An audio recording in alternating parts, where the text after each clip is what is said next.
आज हामी जाउँ विराट एक्सपो 2025। आज हामी त्यहाँ मनोरञ्जन गर्नका लागि गएका थियौँ छोरी र बुढीसँग। सुरुमा नानीले गाडी खेली। नानीले गाडी दुई फन्का लगाएपछि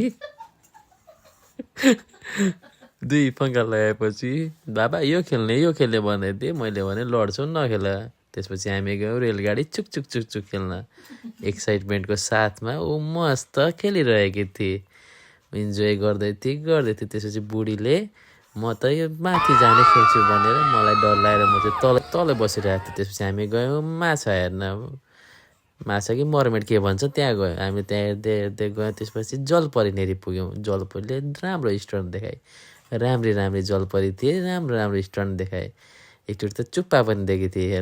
हेर्नु अब दिन्छ चुप्पा दिए।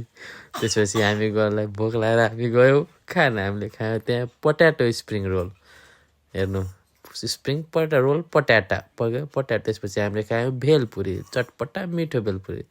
अनि हामी गयौँ कन्सर्टतिर। अगाडि बढ्दै गयौँ। मेरो छोरी लखर कहिले यता कहिले उता नाच्दै हाँस्दै खेल्दै स्टन्ट देखाउँदै यता कुद्ने कहिले उता कुद्ने। हामी कन्सर्टको उसको पछाडि कुद्ने काम मात्रै भइरहेको थियो। त्यसपछि मेरो बुढो छोरीले यसो नाचे जस्तो गरिरहेको थियो, यसो भिडियो खिच्नलाई।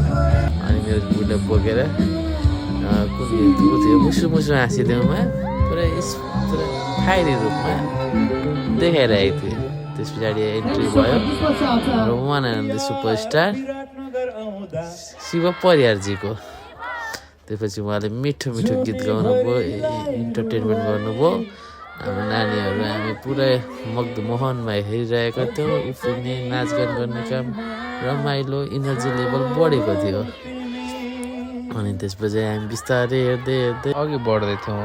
त्यसपछि शिव परियारजीले एकदम मिठो स्वरले एउटा गाना सुरु गर्नु सुनौँ है।